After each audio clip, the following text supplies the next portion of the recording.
So while Washington is going to be watching regarding the oil aspect, they're also going to be watching for their own policies when it comes to tariffs, and also the issue of immigration, which is at the heart and center of the Trump administration and the headlines here in the United States, the issue of H-1B visas, which President Trump has sort of softened his stance on in recent weeks. But also, I think they'll be watching how India and Russia talk about, sending skilled workers to Russia with Russia's depletion of its workforce and its need for that.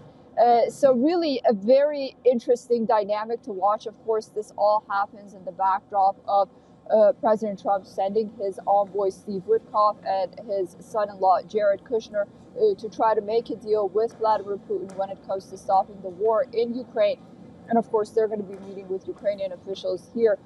It'll be interesting to see where India stands in this regard as well. And I'm pretty sure that the two sides are going to talk about it. And President Putin is going to update Prime Minister Modi about where things stand.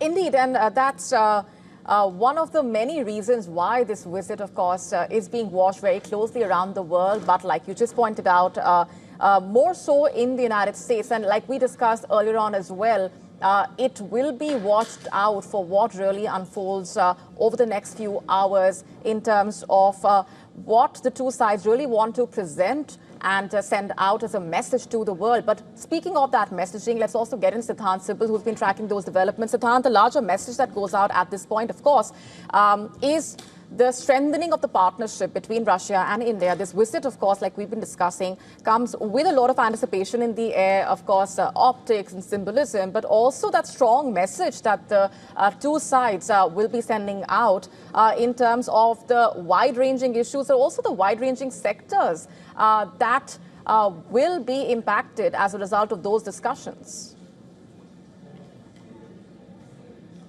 Well, yes, of course, the optics and the substantive talks, both are important. We have seen the optics. Perhaps soon the focus will shift to substantive talks.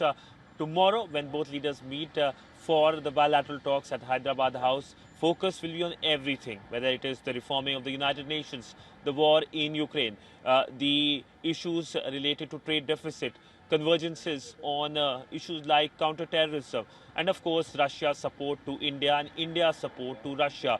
Mobility Pact remains the cornerstone as well in the larger delegation talks, where the ministers from the two sides will be present. Focus will be on the already strong pillars of relationship, whether it's defense, whether it's energy, and of course Donald Trump's tariffs remain the elephant in the room. It is primarily because of Donald Trump's tariffs that today the India-America relationship remains on a standstill. But on the contrary, it is because of the historic Russian support that India today remains an important partner and pillar of support for the Russian side. Yes, there is a war in Ukraine, and the European side has expressed their public concerns, not only when it comes to the war, but also in many ways the relationship both sides have. While this is a fact of life that India and Russia enjoy an important relationship, and also the fact that Europe and Russia have their own set of mistrust as well, the focus remains as to how the war in Ukraine can come to an end. And the Indian side is going to continue with this message that dialogue and diplomacy is the way forward. Indeed, those are some of the aspects that will be closely watched out for in terms of what really unfolds as part of this crucial visit. The Indian Prime Minister, of course, has received the Russian President. If you're just joining us, those images that we've been getting to you of that grand welcome, the red carpet welcome, a significant diplomatic gesture on part of the Indian Prime Minister to receive the Russian President there. We are monitoring those developments very closely. For now, handing it over to my colleague, Eric. Eric, over to you. Thanks, Molly. Indeed, if you're just joining us, the Russian President Vladimir Putin is in India. He has begun his two-day state visit to India. This was a much anticipated visit by the Russian President. And as you saw on your screens, the Indian Prime Minister receiving the Russian President, a red carpet welcome for the Russian President at the Palam Air Base in New Delhi, and a gesture by the Indian Prime Minister to his Russian friend for many years, going to receive him there in person goes a long way for the Indian Prime Minister. The two will be having a private dinner later today. He has a long itinerary, the Russian president, tomorrow. He will attend the India-Russia summit, the 23rd summit. Already, the health ministers and the defense ministers of both countries have already met.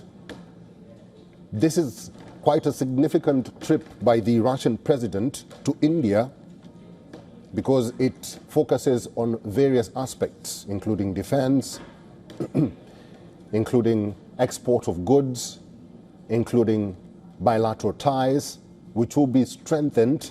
And this is going to be the outcome of the meeting between the two leaders. Just before I head to my correspondence, let me just explain to you what has been happening over the years as a culmination to this visit by the Russian president to India. Indian defense officials have requested faster delivery of additional S-400 Triumph systems, while also seeking assurances regarding maintenance and upgrades for Russian origin equipment. There have also been discussions about the Su-57 stealth fighter, which is also anticipated. India's exports to Russia stand at approximately $5 billion annually, while imports, primarily the energy-related, reach nearly $64 billion. India's export footprint in Russia is narrow, and I think the Russian president wants to expand that. And that's why the health ministry of both countries had a discussion today about how India can leverage on the drug manufacturing system that they have in their country and export these drugs to Russia with pharmaceuticals and machinery strong, but garments, electronics, and consumer goods are negligible. Payments are increasingly de-dollarized, routed through UAE dirhams, rupees, and even yuan, which is reflecting the workaround economy created by the sanctions. And this is according to an estimate made by the economists. Let me now bring in our correspondent, Sidhant Sibol, is still with us. He's in New Delhi. Sidhant, and we also have Susan Teherani. She's in New York.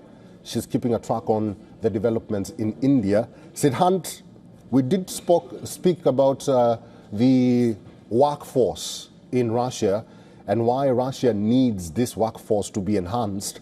Do you actually think that will be a priority set by the president of Russia and something that may form a lot of deeper conversations around it? Well, yes, it is a priority for both sides. Now, remember that India has been focusing on legal migration, and having a mobility pacts is the way forward. India has signed such mobility pacts with several countries in the past, especially with European countries, with Japan as well, and now it's Russia. Now, for Russia, it is important given the fact that the country is facing a major manpower crunch and it needs more people, especially in its far east.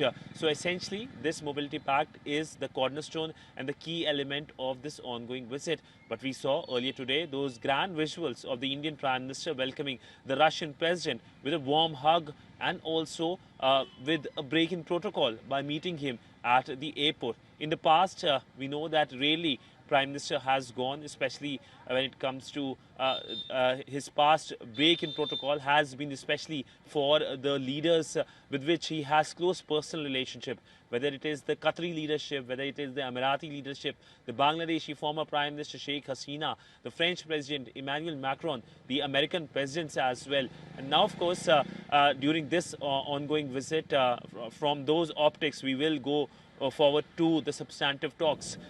We know that it is a private dinner that is going to start very soon. It will be followed by the state visit that begins tomorrow morning with a ceremonial reception. there will be, of course, focus also on the press statements at the Hyderabad House in New Delhi.